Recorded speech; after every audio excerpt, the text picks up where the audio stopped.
Near mint condition, the home of collected editions. Oh my gosh, look at that panel of Batman. You have the absolute, you have the deluxe. DC Comics firing on all cylinders.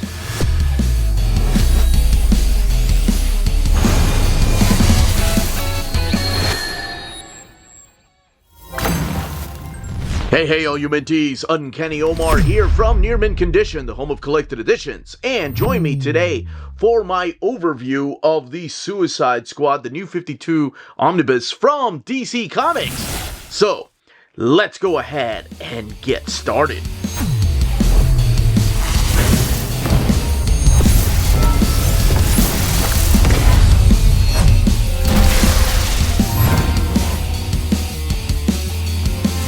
And welcome back, everybody. So what we're looking at here is the first Suicide Squad Omni of the modern era. We did have a classic Suicide Squad from the Silver Age, but we are actually starting Suicide Squad with this later on this month. So we're getting two Suicide Squad Omnis this month. It's the classic Suicide Squad by John Ostrander, and I am really looking forward to talking about that one. So here's the new DC logo, Suicide Squad. This cover by Ryan Benjamin, the new Omni, featuring Harley Quinn and Deadshot and King Shark there. The top billing is Adam Glass, Fernando Dagnino, Federico Dallocchio, and Cliff Richards, Patrick Searcher. Surprised Matt Kent didn't take the top billing.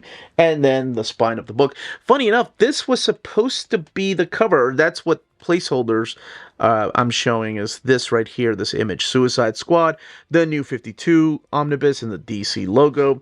And then the back of the book right here featuring some more of our characters, including Amanda Waller, King Shark, El Diablo, Black Spider, Harley Quinn, Iceberg, and Deadshot.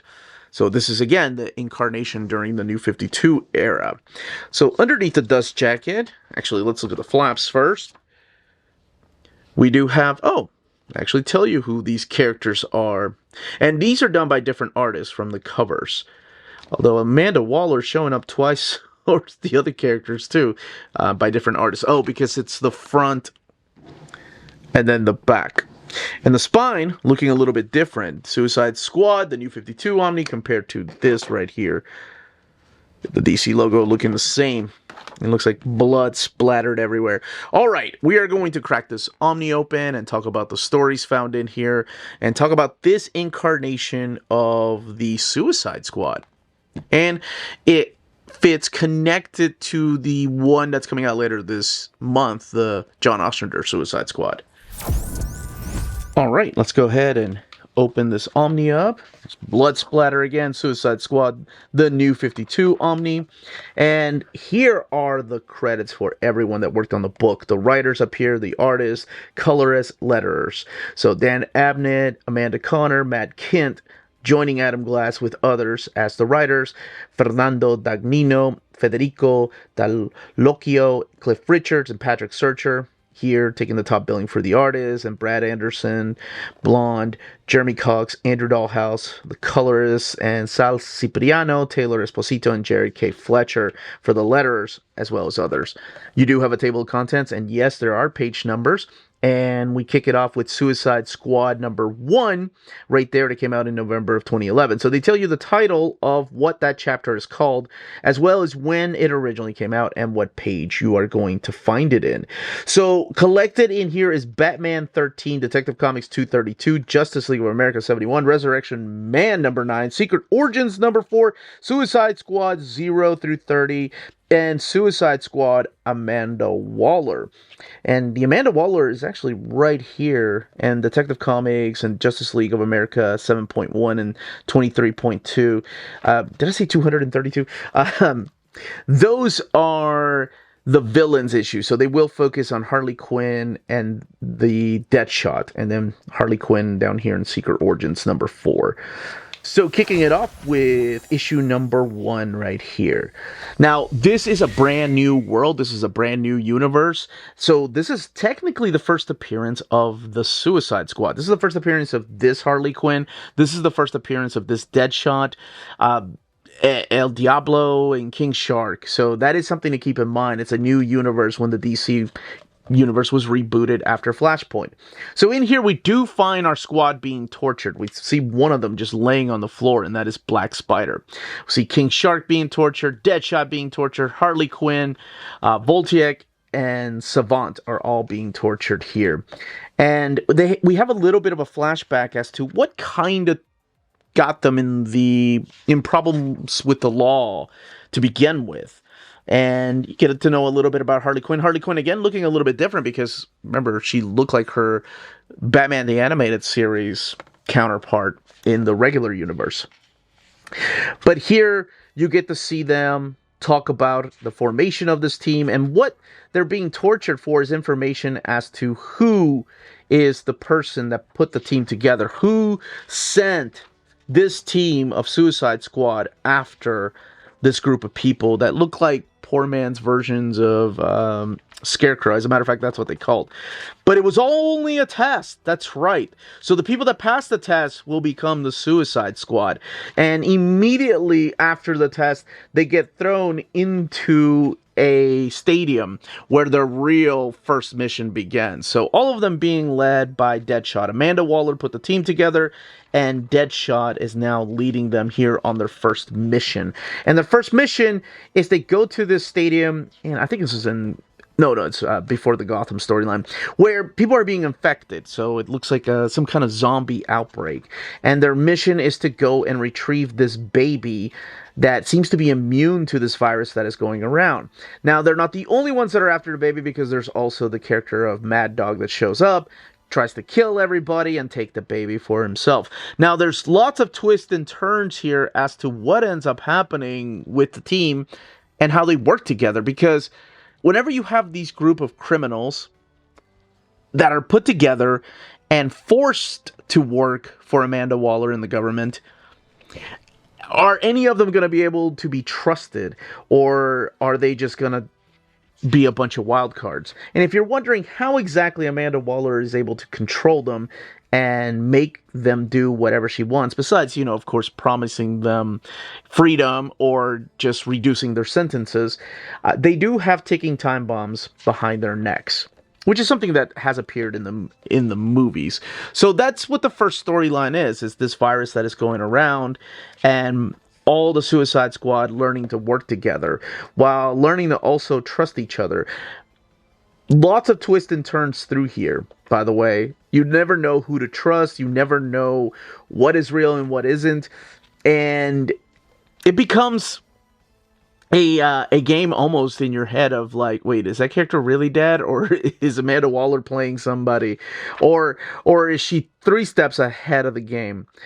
There's also a origin story that will happen here in a little bit and tie-ins to the death of the family storyline from Batman that shows up through these very pages. But you're going to see a changing cast through here as well.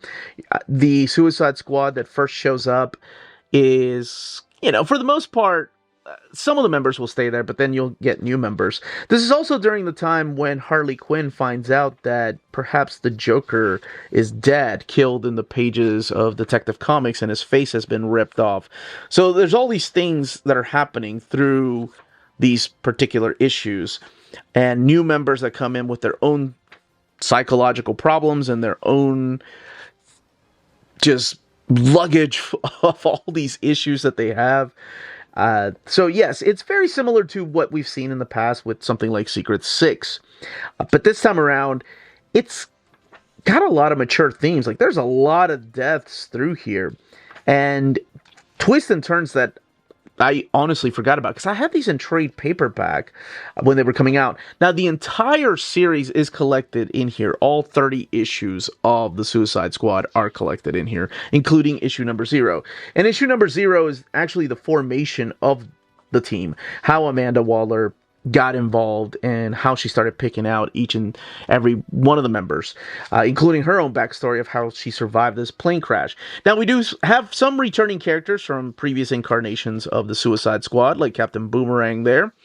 And eventually they do get their own villains. So while the first story arc, like the first 6 or 7 issues, set the stage and introduce all our key players, the second story arc introduces us to a new nemesis, a new organization that will be kind of like their villains, and that is the Basilisk organization. And you get a lot of backup stories how perhaps some of the Suicide Squad are connected to the Basilisk organization. And we get some new characters in here like Iceberg that will end up joining the team. And also Regulus, who is the leader of this organization. So this is the backup story with James Tynion, I think, that wrote this one, that leads into the Death of the Family tie-ins. So Death of the Family was that storyline that was going on in the pages of Scott Snyder's Batman, but there were ties in the pages of Nightwing, ties in the pages of Red Hood and the Outlaws, and Suicide Squad. So it's like Batman, Detective Comics, Batgirl. They all had their own tie-ins, and this is Harley Quinn's version, her encounter with the Joker and finding out that he's alive. And you saw a little bit of her in the pages of Batman by Scott Snyder. So this is her confrontation with the Joker. And then we get to more key players, like you have the character of Yo-Yo here, and his ties to perhaps another organization. But Basilisk is mainly the bad, like their own counterparts through this particular Omni. So you have Task Force X, which is the Suicide Squad, and having to deal with the characters of the Basilisk. Now, eventually, Adam Glass does end up leaving the book, and you have Alice Scott come in as the writer, Patrick Searcher doing some of the artwork, and it is Matt Kindt that ends up taking over the book. And will introduce us to some new key players through here. This is the Amanda Waller issue, I believe, if I'm not mistaken, the single issue. The one-shot, rather. Yes, but we do have another character that ends up joining the Suicide Squad, and that is James Gordon Jr. So the son of Commissioner Gordon ends up joining the Suicide Squad, as well as the Unknown Soldier will play a big part in here. And as a matter of fact, he becomes kind of like their leader through here. This is the fight against the King Shark and Kane. And then there are ties to the Justice League, because the last story arc through here ties heavily in with the Forever Evil story that was going on at the time. Not that you have to read it, but you just have to know that the Justice League has disappeared and supervillains have taken over. And this is just like their version of what's happened when superheroes disappear and the supervillains kind of become this world's heroes. But we do have the characters of Power Girl now through here in the pages of this book, as well as Steel, Unknown Soldier, still trying to play the role of leader because Deadshot won't let him have it. And there's fights in here against the OMAC, and again, tying it up to Forever Evil and wrapping it up with issue number 30. And that's all there was of Suicide Squad. And then it got relaunched during the Rebirth era. But let's look at the Secret Origins of Harley Quinn. This is the one by Amanda Conner. And there are two different origins of Harley Quinn in here. We have this one, and we have a flashback issue here that features her origin. So she was a very popular character. And then the bonus material, let's look at that. You have character designs by none other than Jim Lee. And then you have different characters. There's Regulus right there. And Steel by Patrick Searcher. Ken Lashley supplying a lot of the amazing covers through here. And even Amanda Waller looking super cute. So again, it's a different incarnation of the character. It's not the same character that was in the pages of John Ostrander's Suicide Squad, which I'll be doing an overview of later on this month. So that is something to keep in mind. You don't need to have read anything before this. You don't need to read anything after this unless you want to follow their adventures. But even the Rebirth Suicide Squad is different than this particular Suicide Squad. And here are your end sheets. Now, let's look at the binding and build of this book. 816 pages and retailing for $99.99 and printed in this. It's actually back to glossy paper stock. Seems like they've kind of stepped away from that satin type of paper stock they've been using in these last few Omnis. Or it could be that, they're trying out new paper stock. But it is it's glossy paper stock. And as far as the way it lays over, here we go towards the very beginning with very minimal gutter loss.